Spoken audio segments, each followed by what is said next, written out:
Quiet week this week. Yeah, very quiet. I know.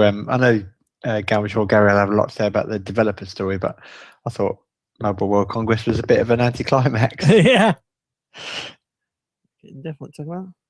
Because they're supposedly trying to get consumers on board. I mean, that's what I thought. Mobile World Congress was about consumers, not that's what Build's for, isn't it? Developers. Yeah, Seems quite strange. it's a link sent out. So you should like the 640 XL, I suppose. I do. A bit dark tonight. My bulb just went before I started recording.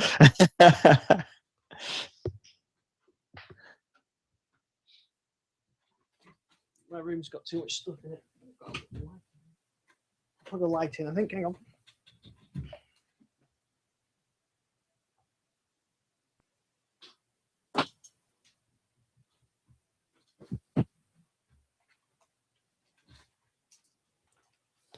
Got a few new hardware partners, though. It's quite interesting. Gary, that's there. Let's add him to the call. I didn't know my band had actually come up incoming call from Gary Whittaker. I didn't know they did that. That's impressive. Yeah, it is impressive. What was even more impressive was earlier my pedal actually said incoming call from Ian Dixon. off my Windows phone. People who hate Windows Phone, don't they? Mm. Well, that looks even creepy. I've just put a light, a light, and it's shining up at me, sort of Halloween style. My Fitbit just tells me I need to walk further.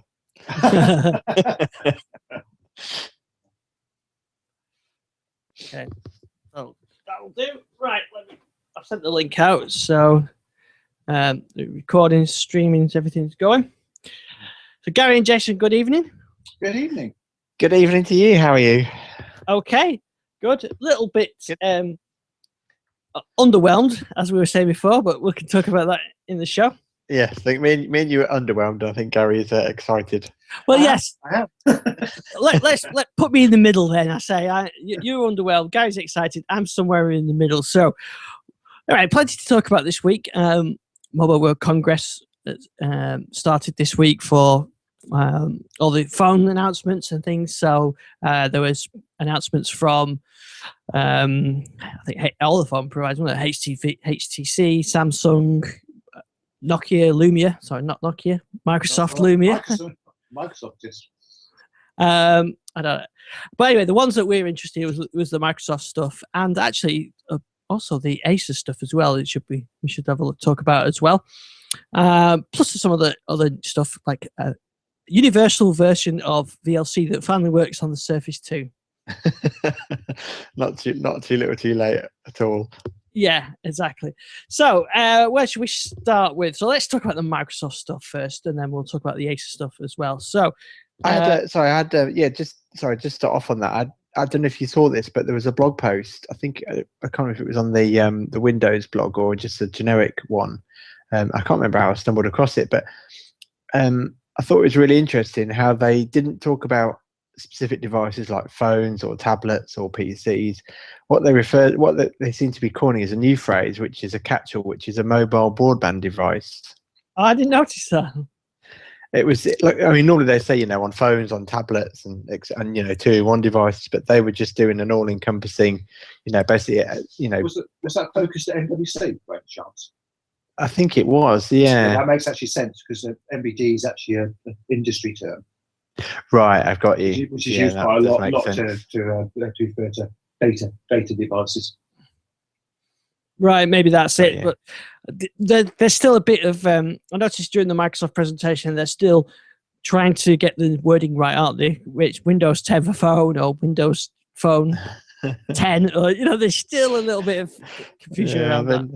They never quite make it easy on themselves, do they? No, why would they want to do that? But anyway, sorry, I interrupted you, Ian. Yeah, so I was going to say, we'll start off talking about the Microsoft keynote, which was quite early, wasn't it? It was an early start, something like 8 o'clock, was it UK time, or 7:30 or something like that? I think it was, yeah, half 7, which ironically enough is just the time I get on the train, but with the dodgy signal as you travel down towards London, it was pointless trying to get it streaming, otherwise I could have sat and watched it for an hour. Yeah, that would have been good. So I didn't get to see it live, but I did watch it in the morning. I had my morning coffee, and yeah, it was quite a good presentation. Stephen Elop did the presentation with a couple of guests, but I think, as you mentioned, there was nothing particularly too outstanding or exciting. Let's talk about the actual what they did and the new stuff first. So 2 new phones. Are we surprised about those? Is this the next greatest Lumia, the high-end Lumia we all been wanting? It depends on your budget. It does depend on your budget. And as Jason knows, well, I got into quite an interesting debate on this on Twitter.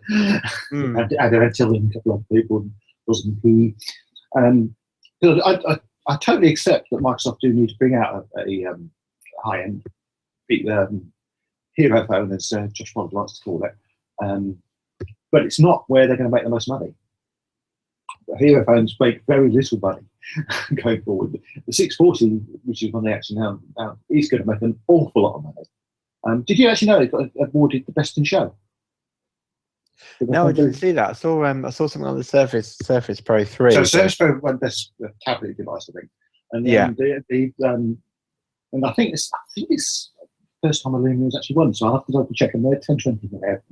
But the 640 was actually awarded the best in show for Mobile World Congress, and the 640 XL won a new category they seem to have invented for this particular event. What's interesting is those have actually voted on by Trusted For You site, which has not always been that friendly to Windows. No, they certainly haven't. So I thought that was quite significant. And basically what they're saying is, for the money, it is a brilliant phone. And if you went back 2 years ago, it would have been a hero phone. Yes. So, and I think you hit the nail on the head the other day, Joe, talking about business use of these things. There's a lot of businesses switching from BlackBerry. Now, I'm not talking about America, because America's a completely different market to Europe in this case. Yeah. But in Europe, there are an awful lot of businesses looking at phones, moving from BlackBerry. They won't go to iPhone because they're too expensive. I know that's a different matter in the States. And a lot of them won't go to Android because of the risks. So that leaves a perfect field for Microsoft to get into. And businesses can buy 3 640s for every one iPhone.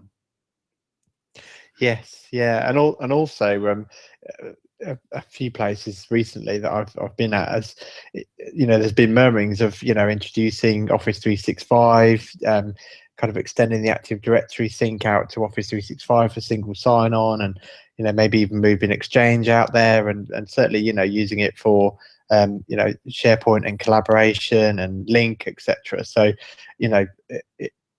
as we hope it will be, that those kind of environments, while they're available across platforms, should be best on Windows.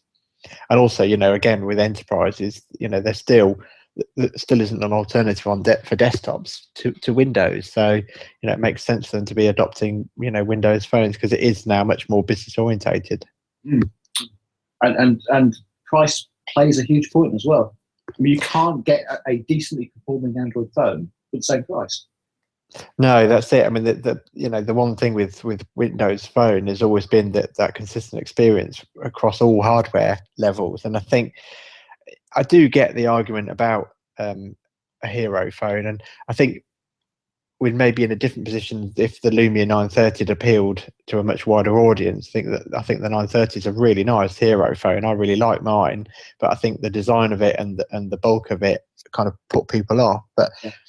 As I've often said, I think the fact that McLaren got dropped was a huge problem for Microsoft in that phone, because McLaren was going to be that hero phone. It was going to have all the funky features on it, which was going to make it stand out. But the fact that they couldn't get them working, I think they were right to withdraw it because they couldn't get it working. Because nothing worse than launching something which is supposed to have all these amazing features, and then finally they actually don't work when you're trying to use them. Yeah, and I also think that in terms of hero phones, I think I think the where the low cost phones appeared is, you've got to get people onto the platform, and then people aspire to have that, slightly more expensive, slightly better phone and slightly better camera, and whatever features that more premium device offers. And I would imagine most people, maybe end up with a Samsung, Android phone, and then aspire to move up to a Galaxy S or, a Galaxy Note type device. Yeah, I mean that's from my son. He loves the 930. He said, when I told him about the 640, he said, "Oh, is it a bit like this? Is it like the 930?" So it's still that's an aspirational phone to a 12-year-old. So that would keep him in the Lumia family if he could see that sort of aspirational device. Yeah, I think there definitely is a need for an aspirational device. And obviously the 640 and the 640 XL, because we haven't actually said what they are yet, but we will do that. But both of those phones are not aspirational devices in that sense, although they're aspirational for someone who's on, say, a 530. Yes. Who are in that last set, who can then move up without spending that much more money. Well, actually, yeah, we say that. I mean, that's exactly where my son's on this. He's got a 625. And I showed him these, and he likes my 1520, and I said, the 640 XL is nearly as big as that, and he goes, "Oh, that'd be good." So perhaps it is aspirational in that for that sort of low end market. Yeah, and non-contract type of thing. And the low end market is the only point where Microsoft have got penetration. Yes, and I know a lot of people say, "Well, we'll try a hero phone that will give you penetration into the market." I don't see it. I'm sorry, I just don't see how that's going to increase the user base. The people who will buy Windows Phone aspirational phones are the people who've already got Windows phones. Yes, I mean that's it, isn't it? It's it's a risk buying a Windows phone if you're new to the platform, and you're not going to want to risk buying a really expensive phone that you turn out not to really enjoy. So the entry to the market is a relatively low price device that you can either sell on or quite easily replace. Yeah, and I think there was a problem with the last batch of low end phones that Microsoft put out, because they were too low end. Well, at least Nokia put out the 530, the 630, etc. They were just that little bit too underspec. Yeah, I know my son finds it frustrating when he comes across apps that says not available for your device just because of the 512. That was a mistake. They built them down to a price, and they were just trying to eke as much profit as they could out of each of them. And I understand that, because Nokia had to make a profit, and at that point they were still independent from Microsoft. So I understand that to some extent, but there was a definite need for those to be as good quality as the 520 had been, because the 520 was, other than lacking a few features, it was still a very good phone for the price. And it actually worked very well. It didn't lack fundamental features like memory. It might have lacked flash, but it actually was, other than the fact it lacked flash, it was actually as good as some of the higher end phones in terms of actual operation. Yeah, I mean that's what worries me about the Acer phone, with that only having 412 megabytes of memory. I think that's just too low end. But I mean, I'm just looking at Ian's post, and the 640 XL is it's a 5.7 inch screen. It's got a 13 megapixel camera, and it starts at €189 for a 4G phone. That's you could compare that with the spec of the 920. I mean, you can't quite go to 1020 because of the camera, but it's a step up from the 920. And these have got, although Microsoft haven't specifically said, but I've seen people quoting that it's a Snapdragon 400, which is the same processor as in, I think it's in the 8. Is it the 840 or what's the 8 range, the 7 range that they've launched last year? There's the 830, the 730. I think they've got the Snapdragon 400 in them, so I think it's the same processor as those. Yeah, I mean, you wouldn't buy an 830 now. I couldn't honestly recommend anybody buying an 830 now over a 640. Yeah, so we should give out the specs like you said. So the 640's got a 5-inch display, 720p, I think they are, aren't they? 8 megapixel rear camera and a front camera. They didn't say what that is. 1 meg, I think. Right. €130, and the XL is 5.7 inch with LED flash 13 megapixel camera starting at €189, and there's 4G version, which is only a little bit more as well. So I think they're reasonable. They are reasonable specs, and I could see someone like my son saving up for his next phone to be one of these because it's not that. Yeah, and they haven't got some of the features like the optical image film or the stabilization in the camera, but they still run the new camera app. They've got a glance screen, which is something that's one of the reasons I wouldn't go to the 930. They've got expandable memory. They've got changeable battery. The 640 XL's got a really good battery in it. I mean, it's going to last a lot longer than any phone I've used up to now. And of course, they're certified for Windows 10 for phones when that finally arrives. They'll get that straight away. So I mean, there's a lot going for them as if you treat them for what they are, and it is a niche that Microsoft actually probably have fallen out of a little bit, because I know a lot of people haven't upgraded from 520s, and there's not been that step above, which has actually been really good. There's been no real reason to move up.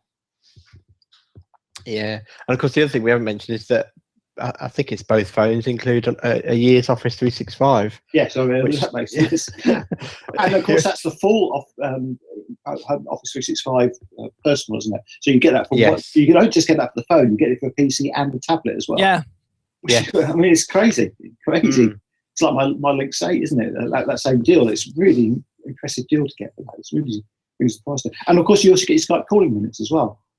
Yeah, which is really useful, because you can actually. So if you've got family overseas, this is almost a no-brainer. You buy it, you've got your Skype minutes to call them. Yeah, I think they are nice little phones, and like I said, if you expected a flagship, you're disappointed. But I can imagine these being a reasonable seller, and someone like my 12-year-olds would look at those. Because one of my other son has got the 635, and his biggest complaint is no front-facing camera, which this addresses. But then his other complaint is lack of apps, but which this doesn't address. But that's not something that's going to be addressed by hardware. But yeah, so I think that they like the idea of these phones, and I think the XL would be a nice little phone. It's almost like the 1320 replacement. It is, and I think it would be, if with the old naming convention it had been called the 1330. But I like this new name convention. I think it's a lot easier to understand that XL means bigger. Whereas the naming convention, because it was really confusing to people that 1330 was higher than 930, but had a lower spec. Yeah, I can imagine. Yeah, so actually, that would make sense that. If they went with that method, so the next premium phone was, say, the 940, and then there was a 6-inch version to replace the 1520, which would be the 940 XL. That would make sense, yes. Yeah, and make them both the same spec, and with the different screen size options. Yes. Yeah. Someone else has done that. Is it iPhone Plus, 6 Plus? Yes. Yeah. I think actually someone made I can't remember. I did read an article the other day which was making a valid point about the naming convention actually being one of the things which might be holding Lumia phones back, because people just can't work out how to be aspirational in the Lumia phone range, what numbers to go for. Yeah. So I think the reasonable phones, and we've been saying, I know we're kind of joking, where's the flagship, but we have been saying all along that they're not going to release a flagship until Windows 10 is ready anyway. Yeah. And the point I would make about that is that that doesn't necessarily mean they're going to be only telling us about a flagship phone when Windows 10 is actually released, actually out in the market. But they can tell us it once Windows 10 is feature complete. They would have to, yes. I mean, they would kind of. It would make sense to tie them together somehow and say Windows 10 is going to be available next week, and this phone is going to be the first phone that ships with it. Yeah. I think that would make sense, rather than saying it's going to ship with 8.1 and you'll get an upgrade at some point in the future, maybe possibly. Make it ship out the box Windows 10, the first Windows 10 phone, and it's a premium high-end device. And I think also that not only does it works both ways that way. It gives a buzz for the phone because it's got Windows 10 on it, but it also gives a buzz for Windows 10 because there might be this fabulous phone which runs it. Yeah. So is that enough to keep you happy, Jason? Well, yeah, I mean, I'm happy with my 930 to be honest. So, I mean, the only comment I'd make with my 930 is, and it's been more since the denim update, is it's easily the most unstable Windows phone I've owned. If I'm using Nokia Drive, in the morning for the my commute, or even sometimes when I was listening to podcasts, the phone just restarts. And I've never had that problem before on a Windows phone. I mean, I've had phones that restarted once every 6 or 7 months, but not so consistently as a 930. So I hope that will get addressed at some point. But no, and apart from that, I'm happy with my phone. It is quite bulky due to the kind of more iPhone-like design, but no, I really like it. I mean, I'm the other side of this is that I'm really happy with the 1520, which is still the top of the range, really effectively. So you buy quite often you buy it's not as bad as it used to be, but a Samsung phone, and you've got the top of the range one, and then 2 weeks later it's been replaced by 2 more models. It's not quite as bad now because it's kind of on the yearly cycle, but even so, you feel, even though we've discussed this before, you feel as though you've got last year's model, even though there's nothing wrong with it. But it's nice to have a premium phone that stays the top of the range for a little while. Yes, yeah, exactly. Yeah, I mean it's like I said, it served me well. So, but yeah, mind you, of course, Microsoft weren't the only ones releasing Windows phones this week. Oh, nice segue. Yeah, yes, I know. Always sounded professional, actually. Such a pro. So what were they? Yeah, so as I briefly mentioned before, Acer have also launched their. They had a Windows Phone before, didn't they? In the early days. Yes, so the Windows blog actually forgot that. Yeah. Yes. So we're welcoming Acer back to the Windows Phone world again. With theirs is another kind of budget entry level device, which again is Windows 10 for phones ready. But as I mentioned before, it's only got 512 megabytes of RAM, which I think is a mistake. I think that's just too low end. There's a reason why some apps don't run, and I think that's not a great experience. We're already limited on apps, but to have a phone that's even more limited by not being able to run certain apps, then I think that's a real shame. But I mean, apart from that, it's pretty good spec. It's got 5 megapixel camera, 2 megapixel front camera. I can't see the processor, but it's a 4-inch display, so it looks quite nice, I think, for a relatively entry level phone. Price isn't too bad either, is it? No, what's it, €79? €79. Yes. And that's obviously list price, whatever. But I mean, most Acer stuff gets pretty heavily discounted anyway. So I could see that actually being on the shelf about 30-40 quid, which would be. I mean, even 512 is actually still quite a reasonable idea. I could see some businesses picking that up for some very specific usages. Yeah, I mean, the spec. I know a few people have seen it. Have actually seen it. Said the display is not brilliant on it, and like you said, the spec, the 512, does really put you off a bit. But if you're on a budget, then I don't know what the competing price for that. I suppose it's a 630 was. Well, the one I got was £59. So yeah, maybe, and that 630's got 512 meg RAM as well. Yeah, and if you actually again looking in the business market, that phone could be used for sort of scanning operations and things like that, like we talked the other week. And it's interesting. One of the things which I did notice on there, did you see it's your spec? I picked up on this, compatible with the Acer Leap Smart Wearable. Yeah, well, I wanted to talk about that. We'll go back to Microsoft stuff because we had some more things on the keynote, but I did want to talk about this as well. So they announced this, and they announced the Acer Liquid Leap Smart Wearable. And as far as I know, apart from the Microsoft band, this is the only cross-platform wearable that's got the sort of the notification side of it that's around, really. I mean, I know the Fitbit's all cross-platform in terms of sort of its fitness tracking, but this Acer looks very much like a low-cost version of the Microsoft band. It does, doesn't it? Yeah, it certainly does. I mean, it's €79, so it's a lot cheaper than the Microsoft band. If you could get the Microsoft band anyway, that's hard. That's a challenge in its own right. But it's waterproof. OLED touchscreen. It does notifications and some health tracking as well. I can't remember what. I think it's just the heart rate. I'm not sure it does as many as the sensors as the Microsoft Band. It's not. I don't think it's got the sort of the temperatures and all those, but it does do. I'm not even sure it does the heart rate actually. I know it does the step counting, but it does notifications. You can use it for controlling music playback, but it's Windows, Android, and iOS, which I think it's one of the very few that really does all of them. Yeah. Yeah. Can't see any battery life. No, and the specs are a bit vague at the moment. But you wonder if it's actually built on the band platform. It's so close looking in lots of ways. Yeah, this was again. I showed this to my son, and he loves the Microsoft Band when he wants one of those, and it's difficult to get him one. So he says, "I'll have one of them," and that is actually an affordable device. I mean, I think, oh, maybe you could get that for your birthday. And oh, yeah. One of the things I realised about it is the fact you can take it out of the band.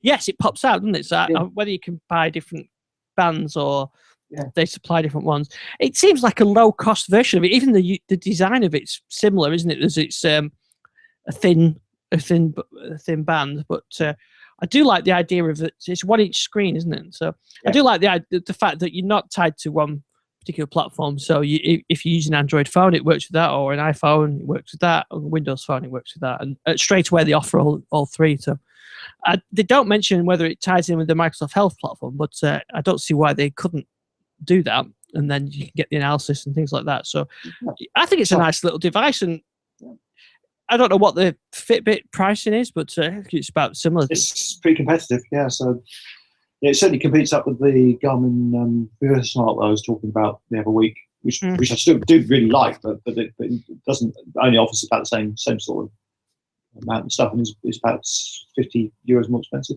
I like the fact you just get your notifications on there, and actually I should just mention this as well, because this was before we started recording.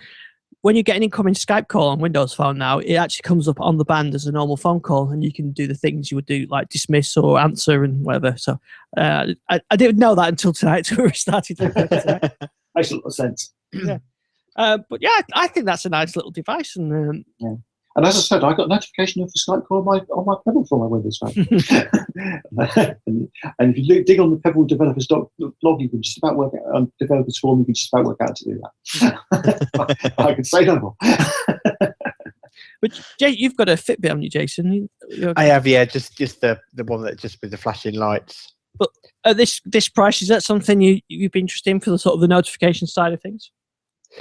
Yeah, not entirely. I mean, to be honest, these kind of devices, while I admire them and like the look of them, it's not necessarily something that really appeals to me. To be honest, the main reason why I've got the Fitbit one is actually for the silent alarm. Although, as I think I mentioned last week, it tends to buzz so much it wakes everyone up anyway. But that was my main interest in it, was that we're getting up quite early, that I could have an alarm that would go off and not wake the kids up. So yeah, I'm not overly sure about the device, but I do quite like the idea of, particularly being able to check quickly on your wrist, notifications without digging your phone out all the time, particularly when you're walking around a busy city. Yeah, I mean, I haven't seen it, so I couldn't say, but I do like the idea of this one. I don't know, whatever price it comes out, 70 quid or something like that. It's an affordable option that works with Windows Phone. Yeah, again, I could see that be discounted as well. So. Yeah. Now, so going back to the Microsoft event, so as well as the phones, the new phones which were running Windows Phone 8.1, they also showed off a few new things. Did you see the new keyboard? Yes, the foldable and a half Bluetooth keyboard, and I was pleased to see that we are going to get Bluetooth keyboard support in Windows Phone, and we don't have to wait to 10 for it either. No, although we do have to wait for the carriers to authorise it. Oh, God. Yes, yeah, unfortunately, because it is Bluetooth, so unfortunately it will have to be carrier supported. Yeah, but it is good. I mean, we've talked before about how Windows Phone doesn't support Bluetooth keyboards, which is a shame, because while on my 930, it's not necessarily something I'd want to type on with a keyboard, but when you get up to the size devices Ian likes to use, then actually being able to quickly attach a keyboard to it, for a quick composing of an email or editing a Word document, particularly with Word, with the new Office for Windows Phone 10 coming along, then I think it's kind of another tick in the box, isn't it? Something that Windows Phone can't do that everything else can. and what I liked about this keyboard is it looks to me like a Type 2 Surface Type 2 keyboard with a hinge. It does, doesn't it? And I think from seeing what people have been saying on Twitter about it, that's exactly what it is. But it folds away, and it's sort of that's the kind of thing you could have in your bag, and use with the Encore 8 or the HP Stream or one of those small tablets. And I mean, I've no problems with the Surface keyboards. I've always really liked those. It hasn't got a trackpad or anything like that, but for these small devices, that's not what you want for your an iPad or something like that. But I think great little keyboards. And I think that could be a nice device to have in your bag. Yes, yeah, I think so. I mean, I've got the that little Sculpt keyboard, the Bluetooth one, but I like the fact this is rechargeable. Yes, rechargeable. Yeah. To stick it in your bag, pair it up, and they've got a sort of fast change button, so you can pair it up with your iPhone, you can pair it up with your Android phone or your iPad, and just switch between them. So yeah, because I think it can be linked to two devices at the same time, can't it? Like you're saying. Yeah. Sorry, it's not the Sculpt keyboard I've got. It's the Wedge keyboard. Sorry. Oh right, yeah. Well, and the investment they've made with the Surface keyboards, definitely, if it's the same keyboard, then I'm all for it. I know it's got quite a big gap in the break in the middle, but I think you'd soon get used to that. Yeah, I think you definitely would on that. I've used split keyboards before, and they're fine. Yeah, I tend to use the keyboard two-handed anyway. The one keyboards I could never get on with was the curved keyboards. I just never get used to those. I think I'd consider that one. I've had a few Microsoft keyboards. We're going right back to the very first Media Center keyboard with the horrible mouse thing. Oh yeah, that was horrible. So you're going to get one of these so you can use it with Office on your phone, aren't you? Yeah, that's right. Yeah, so that was one of the things that they showed off, wasn't it? Office on the Windows Phone, which I have to say looked pretty good. So just before we move off the hardware, I don't know if you saw as well, but one of the announcements Microsoft had was about Windows Phone ODMs, the original device manufacturers, which is something that I guess HTC started off. Their phones used to be rebranded as T-Mobile devices, and so I just thought that was quite interesting. The fact that we might see that market opening up as well, whereby you've got a standard manufacturer, but they can be branded as Virgin or O2 or and those would normally be relatively low-cost devices that carriers normally just give away with contracts. Yeah, I think we're going to see quite a lot of those actually. That was actually, I was going to come on to that later because I see that as pretty significant news. Yeah, because you've got the EE branded Android device, so why not a relatively cheap, affordable EE branded Windows Phone, which that kind of opens up. Remember the orange SPV, was it? Yeah, SPV. Yeah, one of the biggest selling smartphones of all time. Yeah, because I had a T-Mobile. I think they were the Touch or the Touch 2 and things like that. And at the time I didn't. It's about the time when I joined the Windows. The mobile team on Digital Lifestyle. Yeah. That was about then when I was just realizing that actually this is made by someone else. Yeah, that was HTC did a lot of that. Yeah, they did. Yeah. It's quite interesting actually. I say that SPV is just slightly tongue-in-cheek on big sevens, but it was actually the highest in terms of percentage of the market at the time. It still hasn't been beaten. Yeah, that's a depressing. Let's not talk about that. So so during the keynote, they also showed off Office on a 930 actually. I noticed it was running Windows 10.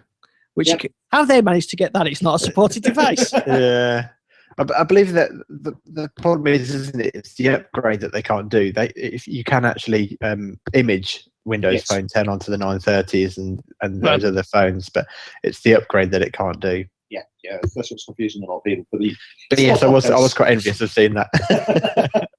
Yeah, so I guess it, digressing slightly, but I guess it would just be too much risk for them to provide a way for you to put Windows Phone 10 and wipe off everything else that's already on it. I think there'll be too many. I think also they're not going to get any of those images in the wild yet. No, exactly. That's very true. But yeah, I think it's quite amazing what they're managing to achieve with the new version of the Office, the modern apps. They certainly seem to be quite usable on relatively small devices. Yeah, and the mail client just blew me away. Yes, that looked good. that is the one thing I'm really wanting to see on the desktop version as well, on the tablets, because I really want to see that because it looks really good. Even the fact that you could use how easy it was to get into a Excel spreadsheet and on a small 930, and it looked fairly elegant. So I think they've worked very hard on the UI on that, and it does work very well. Yeah, I was impressed with that. And they also showed Cortana on not Cortana, a Spartan browser on the phone as well, which looked very good. Apart from where the taskbar was up at the top, I'm not so keen on that. No, I'm not keen on that either. Oh, the address bar. Yeah. It's especially when you're on a 930. It's a long. You can't reach with your thumb.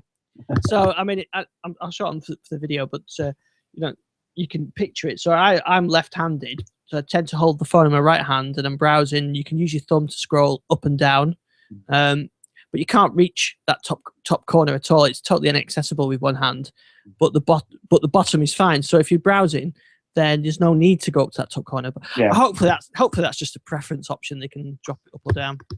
Yeah, I think it's one of the problems with universal apps being universal, which we'll come on to, is that sort of design choice is less obvious to perhaps programmers when they start writing stuff. So I mean, it definitely makes a lot more sense for menus to be at the bottom of the screen on a phone. Yeah, and it's something Windows Phone always got right. So I must admit, on Android, I think it is up at the top on the Nexus, and but anyway, I've just got used to it down the bottom.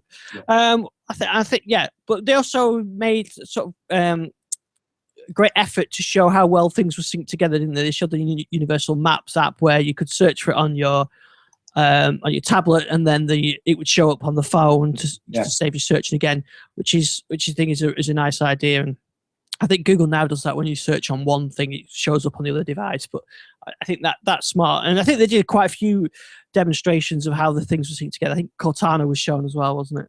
Yes. Yeah. So it all worked really well, I thought. Yeah, and of course the really great part was that they announced a new build that we can all play with. Oh no, they didn't. Patience, my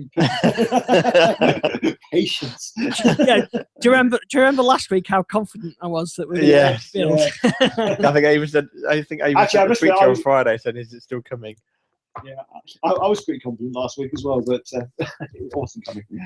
I've been told this week, maybe this week. Yeah, we'll see. I mean, there certainly must be one due. That'll be desktop only anyway. Yes. Highly unlikely we'll see another phone build for some time. Because as we talked about before, there's got to come a point where they might flag this as feature complete, and if they leave it much longer, that's kind of getting into April time. So if they're looking for a August, maybe a July-August release date, then they've got to get this thing locked down pretty quick. Yeah.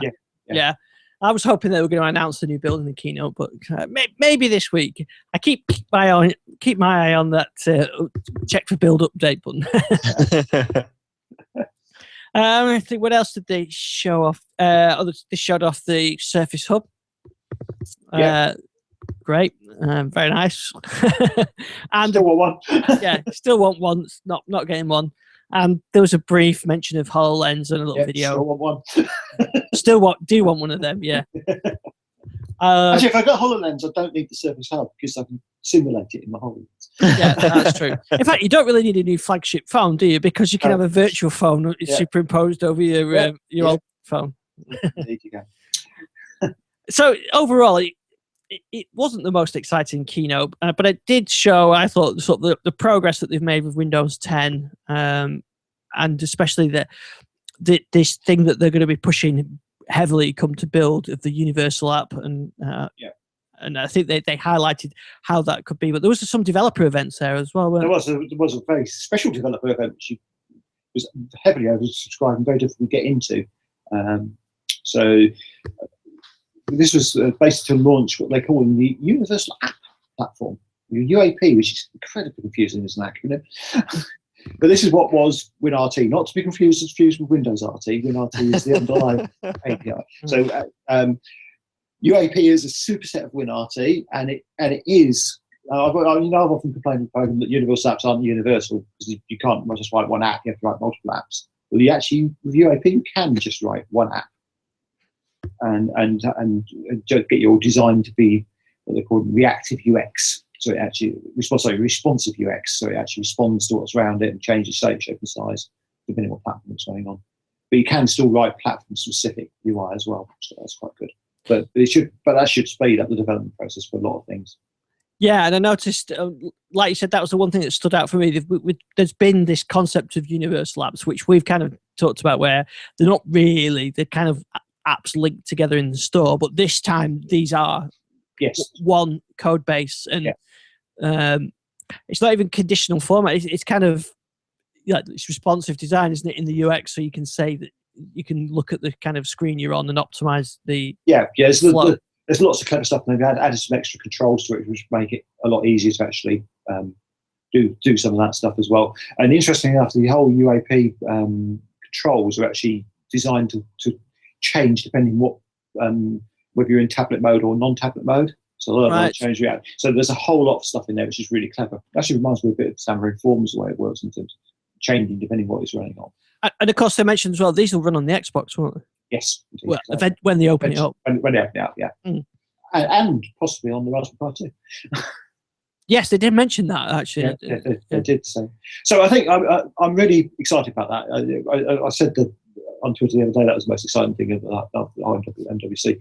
And a good question, again, to Andy, which quite rightly is question, why are you doing dev announcements at MWC? Well, the thing is, MWC has turned in the last 5 years into where you announce phones, but it never was that. It was the Mobile World Congress. It was when people came together to talk about the infrastructure of the phone network and development of platforms and things like that. And so it's going back to its roots, I think. It used to be called 3GSM conference or something like that, wasn't it? Yeah.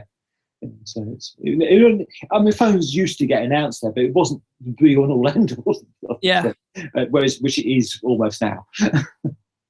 The universal app concept looks really interesting, and I think especially these sort of different concepts of having a true native app and then a hybrid native sort of web app to make it easy to port web apps to the platform.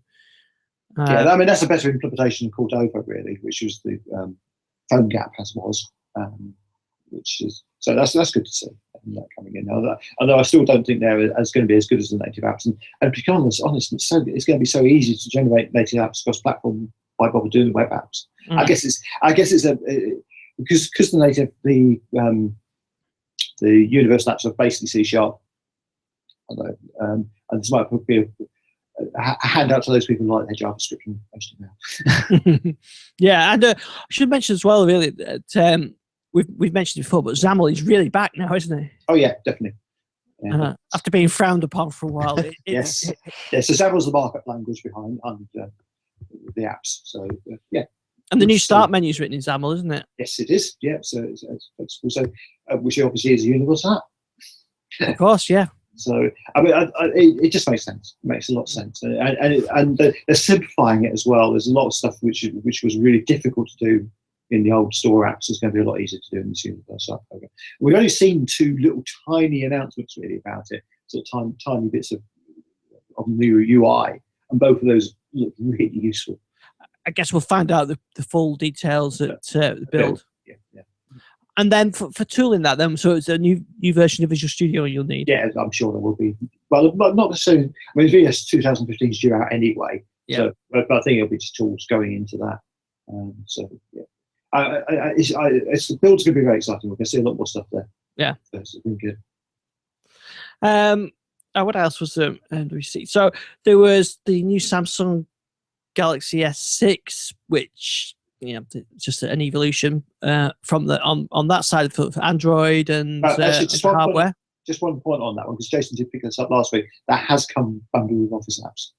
Yes, that's what I was going to say. Yeah, that was the rumor, wasn't it? It's going to have some Office apps, and they are there. Yeah, actually, quite a few platforms have come in bundled with Office apps. So Microsoft's obviously made some quite good deals there. Let them off their Android licenses, probably, if they put them Office. Yeah. And I mean, that makes great. It makes sense, doesn't it, to have those on there. And definitely. I think last week as well, they announced that Office 365 is free for schools and for education. Yeah, there's a lot. They're doing a lot of good stuff at the moment. And they really think about this in terms of penetrative marketing. It's just getting this stuff in there. So I mean, Jason made this point a couple of weeks. I think it was either last week, a couple of weeks back. That once you've got onto Office on a platform, it makes your life so much easier to move from to another platform. So it actually makes it a lot easier to move to, say, Windows Phone. So you've got your Office and that, and they say, well, I'm using Skype, I'm using Office, I'm using OneDrive, and I don't know, Windows Phone, it's better experience. I'll go to Windows Phone. But also, what I like about it is you're not penalised if you go the other way either. If you want to move from Windows to Android, you're not penalised. Yeah, unlike Google, who go out of their way to not support Windows and Windows Phone, like buying soft card and closing the and shutting down the Windows Phone app. At least with Microsoft, you do get that sort of cross-platform approach, like with the band. If I switch to Nexus, I could just repair it with the band, and that's great. You can't do the other way. Yeah, indeed. I think that's a general. It's a lot. It's interesting. There's a lot of things sort of people post on Twitter now, sort of diagrams of tech companies of how Microsoft were boring, now aren't. Google didn't be evil, now they are, and it's funny how the attitudes to Microsoft is changing. Maybe it's not showing in sales of Windows Phone yet, but the tech press attitude to Microsoft has certainly changed in the last 12 months. Yes, yeah, definitely. I think that HoloLens or HaloLens, as I keep calling it. I think that kind of technology, if they can pull that off, I think it's really going to get people talking about them again. Yeah, absolutely. So I think that was all the NWC stuff. So there's one other thing from NWC, but nothing to do with Windows, because Pebble announced something today. Oh, what was that? So obviously we talked last week about Pebble Time being announced, and how much money they'd made. Do you want to know how much money they've made now? How much? As of this minute, they've made $14,165,697,069. No, it's gone up dollars.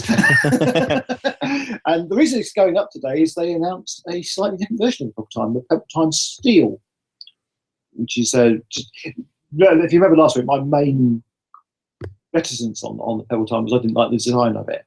Big bezel. We've still got a big bezel of the Pebble Time still, but it's glass, so it actually looks a lot better. It looks very stylish to watch. What's really funny is they've come out with a gold edition of it, and you actually hold a picture of that up against the gold Apple Watch. They look almost identical.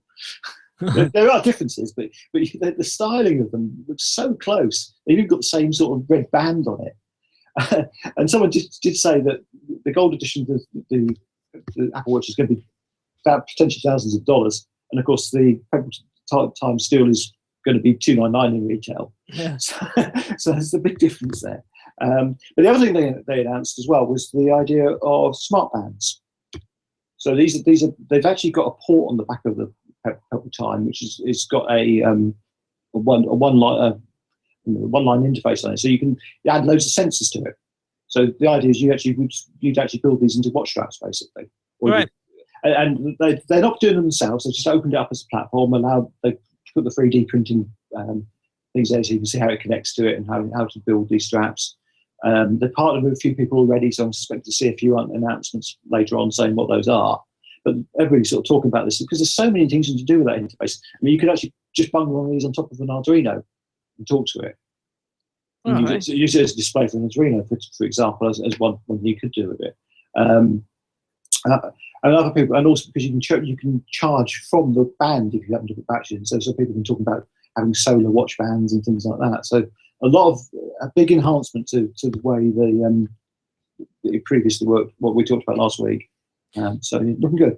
And did you see there was a couple of stories around last week about the Microsoft had actually written an app for the Windows Phone app for the Pebble. Oh yeah, it was blocked by Pebble themselves. I don't think that's true. There's Eric, the boss of Pebble, said this story has probably got one fact in it, which is correct. When you post about it, I don't think that Pebble actually blocked it. There are a lot more reasons behind it, which I can't go into because I do know some facts I'm not allowed to disclose.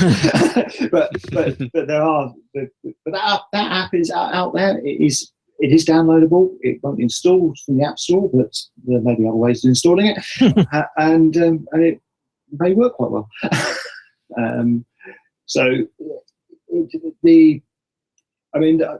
I would not be surprised to see an app come out for the Pebble, but not from Pebble. Right.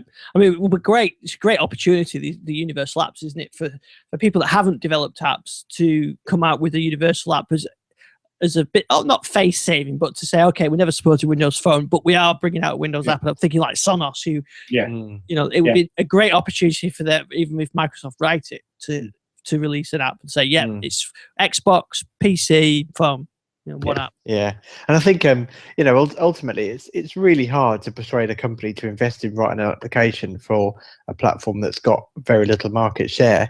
It's even harder to persuade that company to write 2 applications for 2 platforms that's got very little market share. So we keep kind of going around in circles. We keep saying, Windows Phone 8 is going to be the one that cracks it. Windows Phone 8.1 is going to be the one that cracks it. But I do think that these, we talked about it before, but these universal apps, hopefully, when we look back, will actually be the one turning point. And I think if Windows 10 doesn't take off, I think if Windows 10 has the same kind of curve as Windows 8 has had in terms of adoption, I think then Microsoft is certainly in a good position with its cross-platform stuff to survive. But I do wonder whether or not we'll start to then kind of see the decline of Windows as a consumer operating system. And that almost definitely would happen. I think the interesting thing, I think, for driving take up will be the business take up of Windows 10. I mean, if businesses start taking up Windows 10, see how easy it is to do universal apps across platform. That is going to drive a lot of take up of other uses of Windows 10. So Windows 10 phone and small tablets. You can see that being a big driver for that. And that would just have a knock-on effect, because then you would start getting market share. Yes, and in fact, I was kind of overhearing a conversation. A company who recently, or last year, migrated from Windows XP to Windows 7, and I overheard a conversation where they were talking about the next big desktop migration. They said it would be to Windows 10. Yeah, I think as where I work, we have a couple of Windows 8 machines, but it causes quite a bit of grief. So I think we would look at Windows 10 next. But an example of somebody who is doing a universal app that is actually working rather nicely is VLC. They've finally got their universal app for Windows out, and it's a great little media player, and now works on Windows RT, Windows Phone, and Intel Windows. Yes, presumably that's an old style universal app that Gary talks about. Yeah, not necessarily a true universal app, but I mean it's great to see VLC finally available for Surface 2. I haven't seen anyone talk about the Lumia 2520, but I presume it would work. Yes, it will. Yeah. Yeah. So yeah, it's a shame that it's finally arriving just as that platform's winding down. I refuse to admit that it's on its deathbed. I think those devices are going to continue to work really well for those people that enjoy them, like us. But yeah, it is a shame that it's come a little bit too late. Yeah, but it's a good example though of offering the concept of a universal app being actually really realized, and the fact that it's been worth the while them doing it to support Windows RT, because it's just a universal app. So I think if it hadn't been the concept of universal app, they probably wouldn't even bothered. Yeah, and it's as I saw in your post that last we can play Windows Media Center files on our Surface 2s. Yeah, and how great would that have been if it had been available at launch? Yes. In fact, but I had to actually dust off my Surface 2, and I've been using my Pro 3 for all the time at the moment. But I just off my Surface 2, and playing. I haven't even gotten Media Center set up because it's using the Skybox now, so I had to dig out an old recorded TV file, but it worked. Yeah, and funny enough, we've stopped using a Media Center for over a year now, maybe 18 months or so. But we've still got old Christmas movies and stuff that we recorded through Media Center, so I could now stick them onto my Surface RT and watch them. Yeah, really good stuff. Now, just a couple of things to finish off. Did you see the new HP Spectra X360? Looks very nice. Yep. Yes. So that's their sort of MacBook Air competitor. Yeah. Isn't it? Yeah, 2560 by 1440 quad HD touchscreen. They say it's going to get really good battery life because it's got this new screen technology. I think they're saying sort of 12, 13 hours battery life on it, which it's a premium device, but it looks very nice. But that's a few reports saying that Microsoft had a hand in the design. They did, yes. So maybe there'll be less of HP's special software on there. Well, I think that we haven't really talked about the Lenovo. So I was just going to say, it's. I'm not quite sure what their motivation is, but I see Lenovo have announced they're going to have much cleaner PCs. Yeah. We won't go to that, but yes, that was. I mean, that was the digital lifestyle involved in litigation. that would totally put me off Lenovo as a consumer brand. That kind of thing. If you can't trust your software when it comes to a clean machine, I know we've always had crapware to uninstall, but that's one of the great things about getting the Surface Pro 3 is it's beautiful and clean, and it makes you want to keep it clean as well. You don't want to install loads because I like this pristine installation.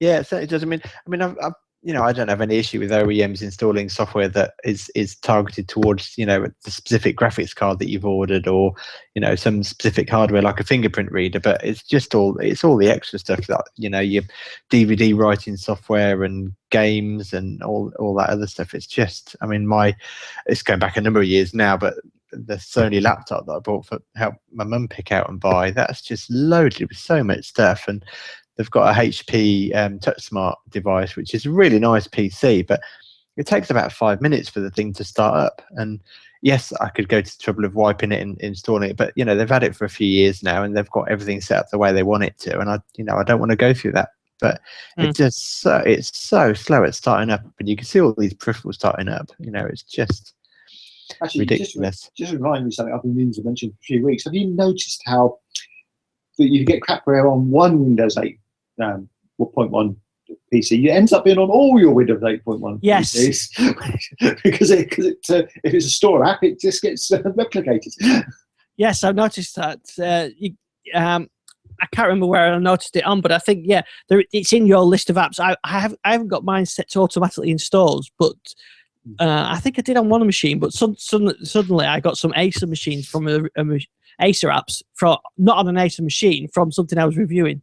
Yeah, I ended up with Toshiba apps on my links, which is crazy. I did notice that, which is not so something to be aware of and be careful but of. The nice thing about those is they don't really take any resources. No, they're not as bad as some of the old stuff was. But certainly not as bad as sort of But that is one of the. I've still not done my full review on the Surface Pro 3, but that is one of the great things about the Surface Pro 3 and the Surface 2, which you couldn't install crapware if you tried. But it's such a clean install when you get it, and you switch it on, and it comes straight on, and it. This Surface 2 I'm on now, actually, I just powered it up for doing this testing. It's still as instant and as fast, and after 2 years, it's still pristine, a clean OS. Yeah, and of course, the most ironic thing is that was one of the things that was kind of shouted about for Windows Phone, the fact that yes, OEMs could put, or carriers could put their apps on it, but you could uninstall everything. Whereas Android, they have a similar sort of problem whereby phone manufacturers and carriers can actually bake their apps into the ROM, and then you can't uninstall them. Yeah. And funny enough, it's one of the things that really annoys my my son with his iPod. He really, it's a silly thing, but he gets really annoyed the fact that there are certain apps on his iPod that he cannot uninstall. He said, "I'm never going to use these. Why can't I get rid of them?" And it's not even like you can unpin them from the home screen. They're just there, and you just stick them in a folder. But it's why shouldn't you be able to just remove them? Is he not using the stocks app? No, exactly. And it's like there's the reading app, and there's just stuff you just cannot get rid of. And at least with Windows Phone, everything is uninstallable. Yeah, absolutely. Or at least you can now hide it in the all apps list if you want to. Yeah. So as we were just about running out of time, I just want to mention a couple of things. New version of Kodi 15 is out, Alpha 1, so I know that a lot of people using Kodi. In fact, I'm just testing an Android-powered set-top box that runs Kodi. It actually runs rather well, so Kodi is a great option, as was XBMC. I did a review of the Liquid Jade for Android phone, which a nice little phone actually. It's running Android, so it's not my personal preference, but quite. Was that cough deliberately timed there? If we'd gone back a show about 2 years on the show, that would have been an interesting statement for you to make. Yes, I know. Yes, I'm fickle. Can't help it. Follow the shiny lights of technology. But yeah, I mean, you're right. I mean, we'll finish on this. But so, if you look back, perhaps just over 2 years ago, I was using my MacBook Air, an Android phone, and an iPad, and I had no interest in Windows 7 whatsoever. And as much maligned as Windows 8 is, it's the thing that brought me back to using more Microsoft products because I like the modern style of it. So it's, as much criticism it gets, it's the reason why I stayed with Windows or moved back to Windows, because it felt more modern than using Mac OS or Windows 7.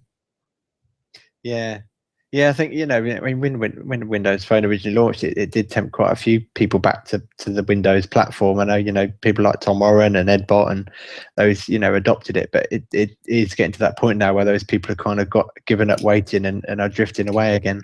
Yeah. And I know, they're tech enthusiasts and whatnot, but at the end of the day, they're the people writing about this stuff. They're the people that are going to, generate the buzz about it. And if they're drifting away from the platform, then it proves that unfortunately there is something lacking. And that's what the flagship will be for. A Windows 10 flagship, the first Windows 10 phone, get it, be announced later in the year. Of course, it was sent to the, bots of the world and whatever to review. And that'll be the phone that they're talking about. And that maybe will do the job for, at least for the tech press. Everybody else gets 640 XLs. Yeah, exactly. Well, I'll tell you one little message that has popped into my inbox, which is an invitation into the Xbox 360 preview program, which I'm quite pleased about. Oh yes, I saw that. Yeah, I've got an Xbox 360 now, but kids have. But yeah, I'm surprised they're still doing work on that. It's good that they're still supporting it.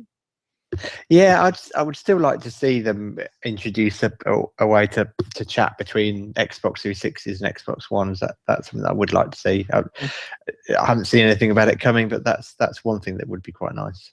Yeah, absolutely. Right, well, Gary, where can we find you? So you can find me at Gary2Rs WMA on Twitter and also at Fascinating Tech. And I'm just about to take delivery of the heaviest thing I've ever reviewed on Fascinating Tech. It weighs 2 tons. And that's the new HP laptop. Yeah. that's just an over one with this weight of the bloatware. Is that the Aston Martin, Gary? No, it's not Aston Martin. Close guess. I'll tell you more next week. And Jason, where can we find you? You can find me at Database Jace on Twitter. Excellent stuff. Right, well, we'll be back next week, 8 o'clock UK time. You can join us in the chat room on YouTube, on Twitter, Facebook, everywhere else. And we'll see you next week. Yep, take care. Take care. Bye-bye.